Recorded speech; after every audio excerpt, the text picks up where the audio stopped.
so fun story. I just recorded this whole thing and then forgot to hit the record button, so I'm here again. I'd like to first start with some good old advertising for my book, Sleep Stories, which is now on Amazon and Kindle. I'm glad I looked at it and saw that it wasn't recording. Despite the pain writing this story might have caused me, I am happy that I have written something else. Also, since it looks like I'll be single another year, yeah, it's time to romance the body pillow. If COVID-19 doesn't take you out, can I? Is that hand sanitizer in your pocket? Or are you just happy to be within 6 feet of me? I saw you from across the bar. Stay there. Hey babe, can I ship you a drink? Since all the public libraries are closed, I'm checking you out instead. You can't spell virus without you and I. Hey babe, you need some toilet paper? Because I can be your Prince Charmin.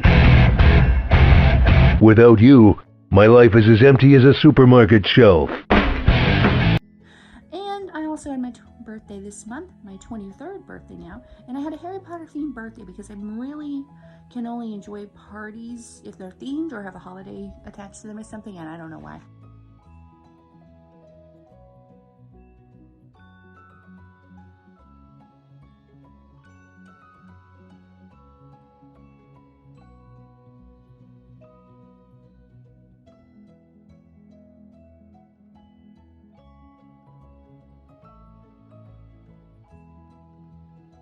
Section. I'm all over the place today. First of all, I've been really far behind on all the K-dramas that I've been looking forward to, but I'll try to catch up on them as well as I can. But anyway, this drama had me crying constantly. An adorable romance about soulmates and reincarnation, and Nine-Tailed Fox and the reincarnation of his past love literally move heaven and earth to be together and defeat a snake demon thing. I don't know. It was a little confusing, but the best love story I've seen this month. The Movies That Made Us, a documentary series about a lot of my favorite movies. I really like behind-the-scenes things. The High School Life of Fudanshi, or Fudoshi, I don't know how to say it. Anyway, I also watched a lot of shorts this month, basically so I can clear my watch list because it is huge, not to brag, but I have a very impressively long wish list. This short is about a boy who is a Fudanshi, or Fudoshi, basically someone who ships boys together, likes BL, like me of course, but I'm not as extreme as this young man was, but I understand where he's coming from, I really do.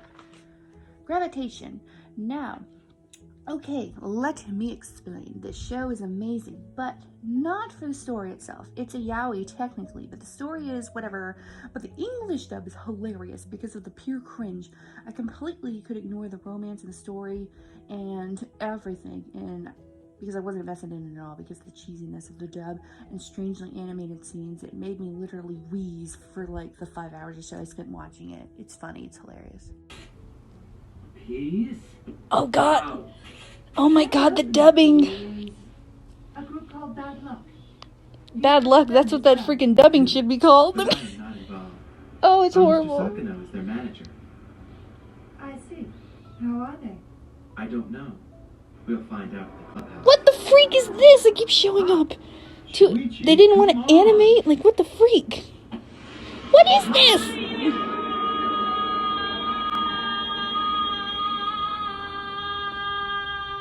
Perhaps their band is well named. I am working myself into an early grave so you two can get everything you want. The best equipment. What is this? My Mad Fat Diary. I wanted to watch this show for like years, and I finally found it. So, it's on Hulu, by the way, if you're interested. I was so happy. This show hit home for me constantly for the way she feels about herself the whole time. I often cried with her throughout the show because I really connected with this girl. And I really shipped her with Finn, I believe his name was. I mean, I watch a lot of TV, and I watched this like a month ago. But I wish the ending would have been different, but I liked it, and the characters were so good. So, not going to talk much about it because it's on Disney Plus for free, and I think you should go into it without knowing anything for best experience. But it's amazing, and it's really beautiful in every way. But the whole movie reminded me of that one like short in Fantasia about like that construction worker guy that liked music. I don't know if that was inspired, but hey, whatever, it's their property, they can do what they want to it. The Toys That Made Us, documentaries about lots of the toys that made people's childhood, mostly our parents, but a few of these were made for like my generation, and it made me feel old. Tonari no Saikiku, The Master of Killing Time, another short about a boy who does the literal most in class to keep himself from doing any work at all. It's just one of those cute, fun things. Run! This movie had me invested. It kind of gave me the Act vibes. So this mom is making her daughter believe she's paralyzed and sick. It was thrilling to see this girl escape from her mother. It was amazing. Right. Parasite. I know everyone's already seen this movie, but I was late, of course. And this movie surprised me, mostly because this is not the type of parasite I thought this movie was going to be about. But this family completely embeds themselves into another family. And they twist all these lies, and they twist their lies and lies. And they make up this horrible lie before everything starts crashing down. Diabolical Lovers. I would consider this a guilty pleasure anime of mine because I have a thing for vampires. I always have my entire life, and yes, this is not a good show. It's literally 2 seasons of boy vampires sucking on the main character, and none of the boys are really worth anything, but I like it. Like I said, guilty pleasure anime. I can't understand what my husband is saying. This was an anime that is basically what the title says. A woman can't understand what her otaku husband is talking about. At least I will never have that problem if I can never get married. Burn the Witch. I watched this because I saw a picture of Bruno and I thought I might simp for him because he looks like my type. However, I didn't end up simping anyways, but oh well. But to be honest, this show was too short. The world building and the characters were so good, I really wanted more of this. It's basically about witches in London, but the characters add more to that, and I think it was amazing. Erland Fairy. The whole time watching this, I felt like I couldn't trust the male lead, and I don't know why.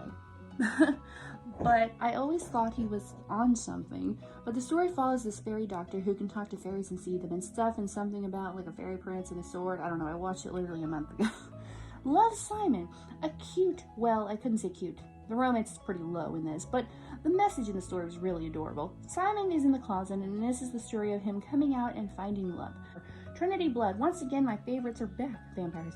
If it has vampires in it, I'll always give it a shot. The main thing about this is the strange world building. It's very interesting, and you never can pinpoint the time period, despite the clothing of the names.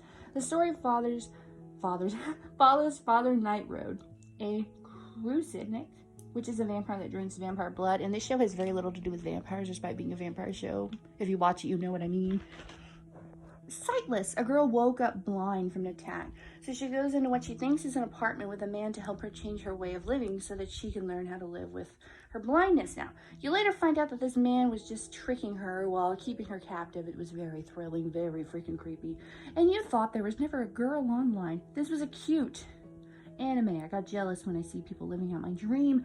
A couple playing RPGs online become real, well, as real as you can get in an anime with a relationship, to some extent. Become a real couple. Pretty cute, to be honest. A Centaur's Life, an adorable slice of life anime about a centaur in high school. Now, as cute as this was, some scenes in this were way more fan servicey than I thought they would be. Sometimes it went a little too far. Cobra Kai Season 3. So Season 3 finally came out now on Netflix, which is so much better. The story continues, and we revisited more of the past movies, especially the second movie, which made me cry at least twice. Daniel meets old faces when he travels to Japan. Honestly, the story went exactly how I thought it would, with Johnny and Daniel joining forces to take down Cobra Kai. Robbie turning bad and joining Cobra Kai didn't really make much sense to his character, and it seemed really forced. However, I get why they did that, and I know what they're doing from a story standpoint. Abominable. This movie was very adorable. It really gave me Big Hero 6 vibes, but this isn't Disney, but you know what I mean. Idol Class. I heard this was a really good K-drama, like one of the best of last year, and yeah, it was. I completed it in 2 days. The amazing story of Park Seo taking down, I wrote so messy, I can't read it, taking down the family food chain that were the cause of his dad's death. It's amazing, seriously. It has amazing pacing, and the romance is a subplot to the other story, which I like. Konosuba. This is another one of those animes that started well over a year ago but put it off, and I finally told myself I would finish it, and I did. An isekai making fun of its own genre. There's a lot of these out here now, to be honest, but it's one of the best. Not my top, but I know lots of people might have it as a top isekai, but not me. That's about as safer. Cautious Hero, the pet girl of Sakura-san. The adorableism of this show, I can't, a girl can't do anything for herself, so this boy needs to take care of her in every way. It's a simple story, but it's really a likable slice of life. Night Stalker, The Hunt for a Serial Killer. I love true crime, so when I saw a new true crime drama on Netflix, I immediately binged it. I personally didn't remember this killer from all my past ID binges, but this guy was a monster. Like, well, obviously yes, because he was a serial killer, but this guy was very disgusting. disgusting in the things that he did, like bad. Carmen Sandiego, season 4. I swear I just watched season 3, but who knows. This season got more in depth with Carmen's past and future. It was a lot like season 3, but it was different in a lot of ways. Radium Girls. I remember hearing about this story in history class, which was my favorite subject, by the way.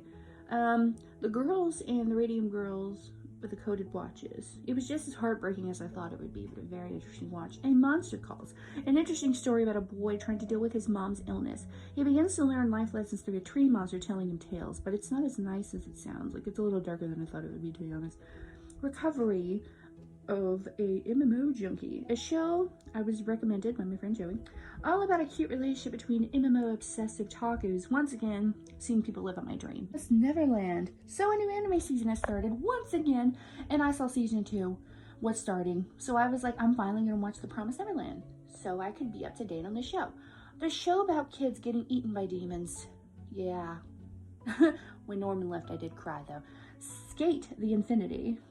An anime about skating. Apparently the same people who made Banana Fish made this, and honestly I don't think I can handle another anime heartbreak, so they better not, but it's really adorable so far. Lenga and Riki are adorable cinnamon rolls as well. Cells at Work, Code Black. It's Cells at Work, but in a different body. Apparently one that is a smoker and in really bad health, and the cells have been gender swapped, but same thing. Cells at Work season 2. Apparently 2 Cells at Work shows were green lit at the same time. So Cells at Work is an anime about the life of cells in the body. It's very informative, and it's got me shipping cells together again. So I'm a spider. So what? An anime about a girl getting reincarnated into a spider. Yes, it's an isekai. I know every season I watch an isekai despite saying I don't like them, but leave me alone. They're cute sometimes. 2.43 San High School boys volleyball team. After watching Haikyuu, I became invested with the idea of volleyball anime. So I found this one, and it's really cute so far. It's not like, it's no Haikyuu, but it's really close. Horimiya. The only for sure romance, and I'm watching the season. Like the other ones could have romance, but it's not like the main thing, you know what I mean. But the second I saw Miyamura with his hair up and his piercings, I fell in love, and he became a husband number 31. I have a special place for alternative soft boys, and I cannot help it. Sees Miyamura without his glasses.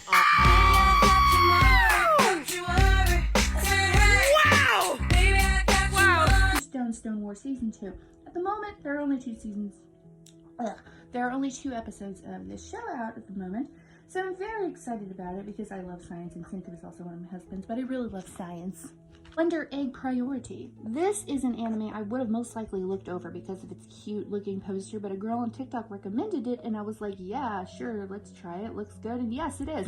So this girl goes in a dream state where she has to protect the person that comes out of the eggs, hence the title. Apparently, the more people she saves, the closer she gets to saving her friend, who I believe committed suicide, and maybe this will save her or bring her back to life, I don't know.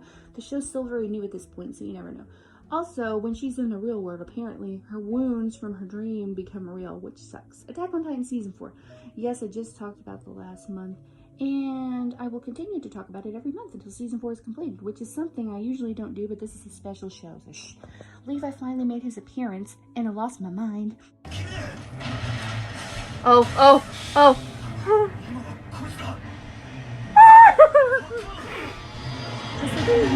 Apparently, and some people have made the remark that he's fat now, and all I've got to say is, and I personally don't care about someone's body much, to be honest, and Levi is my #1 husband.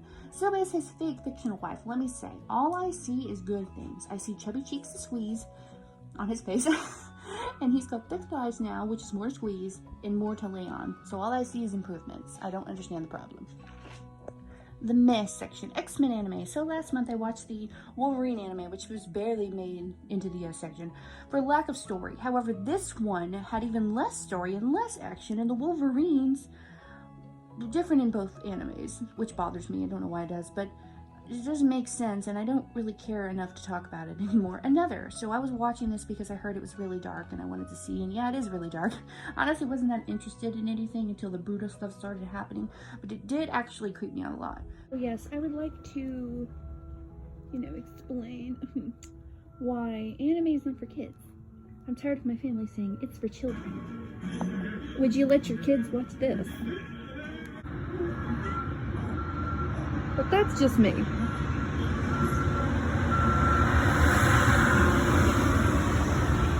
I apologize, someone's paving my road. But stop telling me anime is for children. I have only watched 2 animes that could be for children.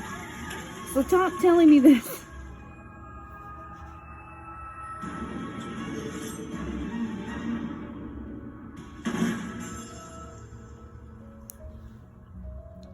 Yeah.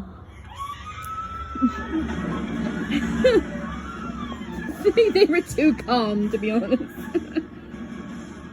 She's gonna need therapy. Oh, crap nuggets.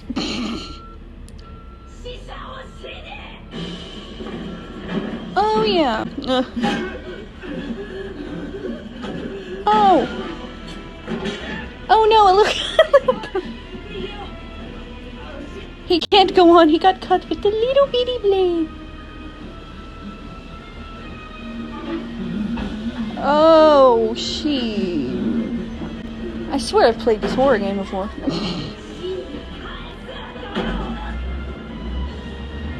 Oh, oh, oh, oh, oh, oh, oh!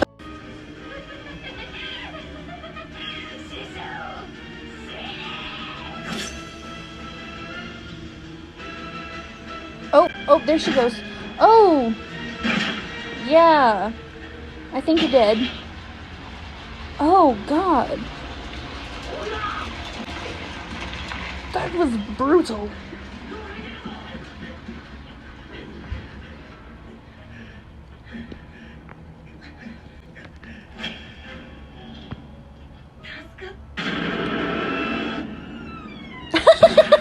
Close the doors like that. Oh, okay, that was funny. Oh, I shouldn't have left. Oh my god. Oh.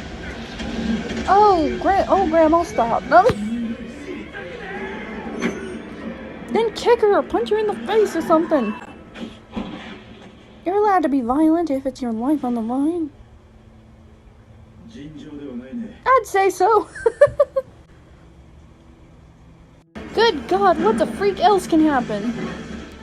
These last few episodes are so dang dramatic. Oh, girl, you're tough. Good God. Oh, is she really... Oh, her eyes.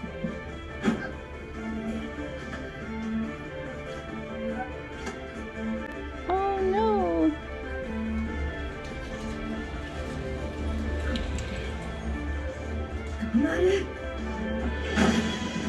Of course.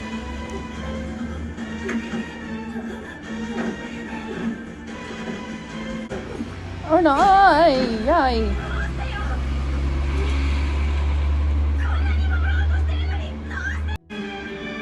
What else? Oh, of course! What else could happen? Lightning, fire. Bring it. Since, oh, here we go again with the could have been better shows. This girl can basically swap bodies on the outside. It's not really in her control, and we have a pre-made romance that's actually really cute. However, I know this would have been better as a K-drama, I just know. Besides the girls' powers, they kind of move really slow in the show, but interesting story idea though, seriously. The School Nurse Flies. This was honestly nothing like I expected. I kind of was expecting a Korean version of The Flying Nun. Does anyone remember that, or am I just old? I don't know. But no, it was much different. This thing feels like a fever dream because it was so much at a time. I needed more backstory. Basically, the school nurse sees things others can't and kills them with innocent-looking toys most of the time.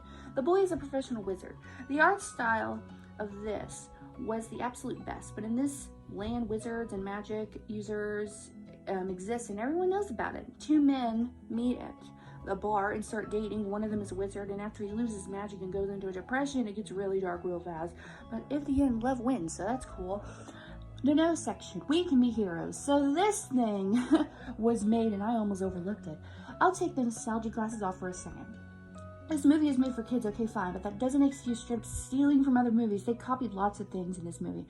They flat out stole the Avengers building, and they know it. You can't say inspiration when you literally just steal. The laziness in this movie just hurts so bad, with the most lazy plot ever, and the universe building is just begging for undeserved sequels. Now back to the actual movie. You wouldn't know this, but this is Shark Boy and Lava Girl sequel.